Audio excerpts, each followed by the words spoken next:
اب آج کا میرا موضوع ہے شہادت علی رضی اللہ تعالیٰ عنہ۔ اصل میں حضرت علی رضی اللہ تعالیٰ عنہ کی شہادت بھی اسی الفتنۃ الکبریٰ کا تسلسل ہے۔ وہ جو عبداللہ ابن سبا کا پیدا کرنا عظیم ترین فتنہ تھا، اسی کا ایک نتیجہ حضرت علی کی شہادت بھی ہے، لیکن وہ بات ذرا تفصیل سے سمجھیں۔ اور اس کے لیے میں ممنون احسان ہوں، حال ہی میں ایک کتاب چھپی ہے، ڈاکٹر سید رضوان علی ندوی، وہ محقق ہیں تاریخ کے، انہوں نے بڑی تاریخی تحقیق کے بعد جو باتیں بیان کی ہیں وہ میں آپ کے سامنے رکھ رہا ہوں۔ عرب میں جنوب مغرب کی کونے میں جہاں یہ یمن بھی آباد ہے، اس کے اوپر نجران ہے، اسی علاقے میں یمامہ کا علاقہ کہلاتا ہے۔ یہاں ایک قبیلہ آباد تھا، بنو تمیم۔ یہ جو لوگ تھے بڑے کرخت مزاج، جنگجو، اکھڑ، ضدی، اور جس بات کو ایک دفعہ مان لے اس پر اڑ جانے والے اور مر مٹنے والے۔ یہیں سے فتنہ پہلا اٹھا تھا۔ سب سے بڑا جو نئے جھوٹے نبی کھڑے ہوئے تھے ان میں سب سے بڑا تو مسیلمہ کذاب تھا، یہی تو علاقہ تھا۔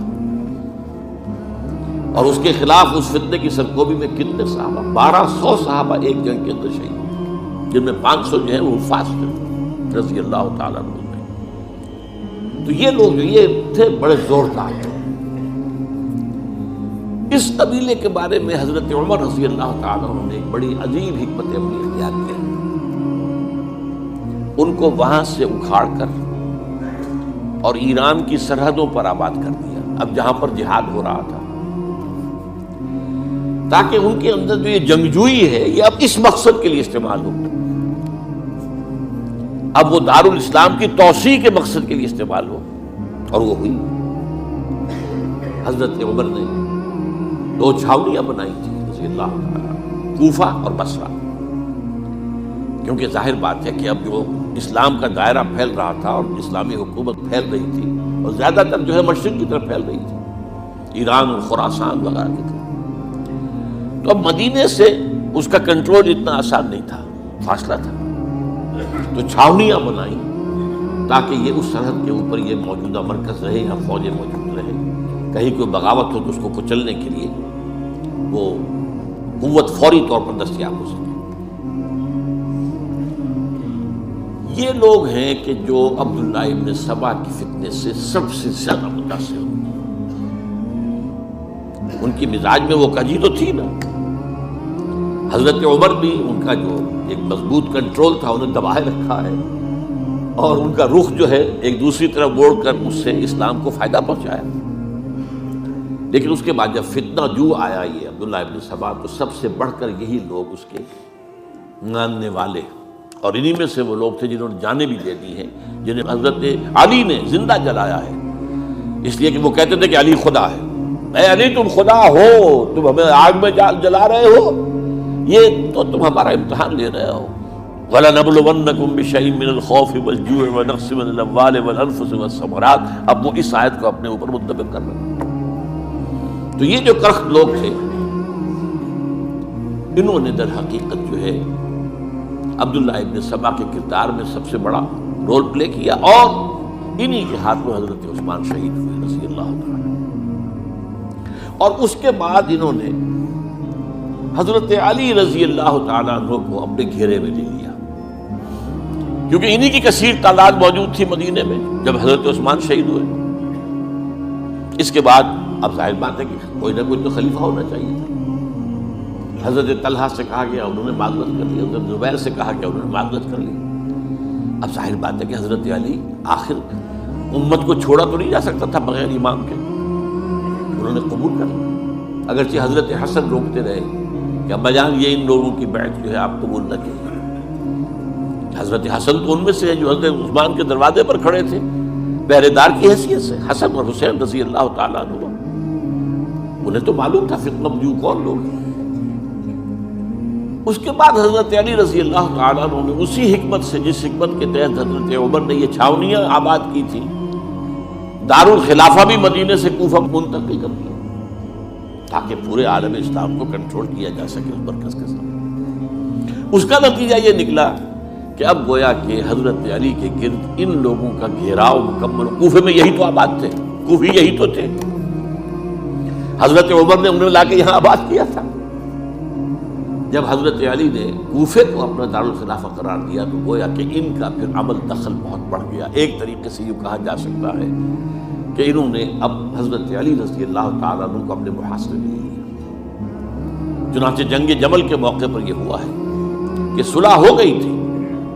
حضرت عائشہ رضی اللہ تعالیٰ عنہ کے جو نمائندے تھے اور ادھر سے حضرت علی, صلح ہو گئی تھی. طے ہو گیا تھا کہ ہاں قاتلین عثمان کو جو ہے ان کو سزا دی جائے گی, قصاص لیا جائے گا حضرت عثمان کے قتل کا. لیکن ان لوگوں نے 10,000 آدمی کھڑے ہو گئے کوفے کے اندر, ہم سب قاتل ہیں عثمان کے, لوگ قصاص ان سے اگر لے سکتے ہو.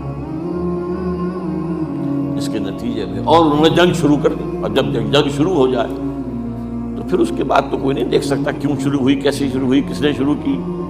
اب تو یا مارو یا مرو, دو ہی باتیں ہوتی ہیں. 10,000 مسلمان ایک رات میں شہید جنگ جمل. اب اس کے بعد حضرت علی رضی اللہ تعالیٰ عنہ کی خلافت جو ہے حضرت امیر معاویہ نے ماننے سے انکار کر دیا. جب تک قاتلین عثمان کو سزا نہیں دیتے ہم بیعت نہیں کریں گے. یہ نہیں کہ دعویٰ کیا ہو کہ میں خلافت کا حقدار ہوں, یہ نہیں, لیکن یہ کہ آپ کو ان کو سزا دینی چاہیے. اب یہ تھا وہ مخمصہ جس میں حضرت علی رضی اللہ تعالیٰ عنہ وہ فرماتے تھے تم میرا ساتھ دو تو میں ان قاتلین عثمان سے سزا جو ہے ان کو سزا دے سکوں. ادھر انہیں پتا تھا کہ میں سرنڈر کرتا ہوں تو مجھے علی تک تو پہنچنے کوئی نہیں دے گا, راستے میں ختم کر دیں گے رضی اللہ تعالیٰ عنہ. تو یہ پیچ تھا ایک جو ایسا پڑا ہے. اب اس میں جب حضرت معاویہ اور حضرت علی کے مابین فیصلہ کن جنگ ہوئی, جنگ صفین جسے کہتے ہیں, جس میں 70,000 مسلمان ایک دوسرے کی تلواروں, تیروں, نیزوں سے قتل ہوئے. اس موقع پر حضرت معاویہ کی طرف سے ایک آفر آئی. قرآن مجید کو نیزے پر اٹھا کر لوگوں نے کہا کہ یہ خونریزی بند کر دو, ہم قرآن کا فیصلہ ماننے کو تیار ہیں. حضرت علی دیکھ رہے تھے کہ یہ اصل میں میری فتح کو شکست سے بدلنے کا پروگرام ہے, تقریباً فتح میری ہو چکی ہے. لیکن یہ جو طبقہ تھا یہ انہوں نے کہا نہیں بڑی ٹھیک بات کہہ رہے ہیں, وہ مانیے ان کی بات, جنگ بند کی. انہوں نے ہی یہی لوگ تھے جنہوں نے مجبور کیا حضرت علی کو کہ وہ تحکیم پر رضامند ہو جائے. اس کے بعد تحکیم میں جو معاملہ ہوا, حضرت علی حضرت عبداللہ ابن عباس کو اپنی طرف سے حاکم بنانا چاہتے تھے. یہ اڑ گئے نہیں, یہ اکھڑ اڑ جانے والے لوگ, اور یہی اصل قوت تھے, وہاں ساری طاقت کوئی نہیں کی تھی. تو انہوں نے ابو موسیٰ اشعری کو اپنی طرف سے مقررہ, وہ بہت نرم خوات تھے, انہیں بناؤ. بہرحال جو بھی بات طے ہوئی, اب تاریخ کی روایتوں میں اختلاف ہو سکتا ہے. کہا یہ جاتا ہے کہ طے تو یہ ہوا تھا حکمین کے مابین, ادھر سے ابو موسیٰ اشعری, ادھر سے عمرو بن العاص رضی اللہ تعالی عنہ, کہ آپ اپنے جو کلائنٹ ہیں حضرت علی آپ انہیں معزول کر دیجئے, میں معاویہ کو معزول کر دیتا ہوں, پھر جو ہے مسلمان فیصلہ کر لیں کسی اور کی عبادت میں. انہوں نے کھڑے ہو کے کہہ دیا میں علی کو معزول کرتا ہوں, اور عمرو بن العاص نے کہا کہ میں معاویہ کو قائم کرتا ہوں. اب یہ ہے روایت, واللہ عالم, اس میں کتنا سچ ہے کتنا جھوٹ ہے. میں کوئی مورخ نہیں ہوں, میں کوئی تاریخ کا محقق نہیں. اس کے بعد جو ہے اب یہ لوگ انہوں نے کہا کہ مانیے تحکیم کو, اور جب انہوں نے حضرت علی نے اس تحکیم کے فیصلے کو ماننے سے انکار کیا, باقی ہو گئے, حضرت علی کو کافر قرار دیا,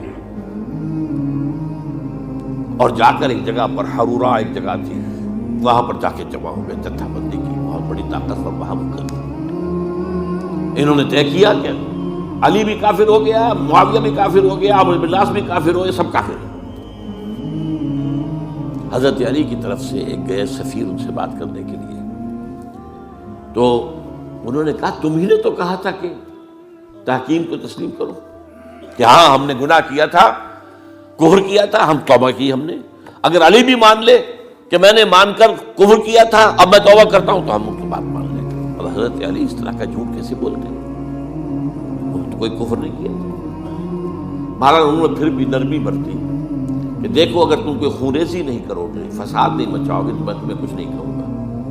لیکن وہ اپنی ان شرارتوں سے بات نہیں آئے. تو پھر تیسری جو بڑی جنگ ہوئی ہے ان جنگوں میں، جنگ نہروان کہلاتی ہے، حضرت علی کی جنگ خوارج کے ساتھ، جس میں 4000 خارجی جو ہے ختم ہوئے. اور یہ بات اب آپ نوٹ کر لیجیے کہ یہ لوگ جیسا کہ اکھڑ بھی تھے لیکن اپنی بات پر ڈٹ جانے والے تھے، لیکن ساتھ ہی دیندار بھی تھے، نمازی اور روزہ دار بھی تھے. یہ اس طرح کے لوگ نہیں تھے کہ جو فاسق اور فاجر، بس یہ مزاج کا ایک ہے جس بات دل میں بیٹھ گئی اڑ گئے. تو یہ اصل میں انہوں نے پھر فیصلہ کیا کہ اور تو ہمارے بس میں اب کچھ نہیں ہے، ان تینوں کو قتل کر دیا جائے، علی کو بھی اور معاویہ کو بھی اور عامر بن العاص کو بھی. تو ایک جگہ ان کی سازش ہوئی، 3 آدمی معین ہو گئے، ایک ہی وقت کا طے فیصلہ ہو گیا، فلاں تاریخ کو فجر کے وقت تم جاؤ، وہ تم کوفے کی جامع مسجد میں جب علی نماز جماعت کرا رہے ہو خنجر میں مارو انہیں. اور یہ اس کا نام ابن ملجم تھا، خارجی، یہ وہی لوگ بنو تمیم کے لوگ. دوسرا جو تھا وہ دمشق میں حضرت معاویہ کو قتل کرنے شہید کرنے کے لیے پہنچا. تیسرا مصر پہنچ گیا حضرت عامر بن العاص کو. اب یہ بات اللہ کی طرف سے ہے، یہ تو اس کی مشیت ہے، اس کا فیصلہ ہے. حضرت علی پر وار کارگر ہوا، اب شہید ہو گئے. حضرت معاویہ پر وہ وار ذرا اوچھا پڑا، زخمی تو ہوئے لیکن آپ کی جان بچ گئی. عمرو بن العاص اس روز مسجد میں کسی معذوری کی وجہ سے، عذر کی وجہ سے فجر میں آ ہی نہیں سکے، لہذا حضرت علی کی شہادت ہو گئی.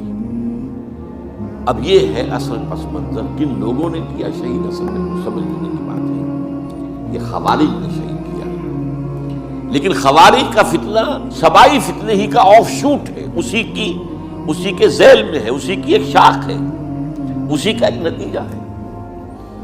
یہ خوارج جو ہے بعد میں بھی ان کی مسلسل جو ہے وہ جنگیں رہی ہیں.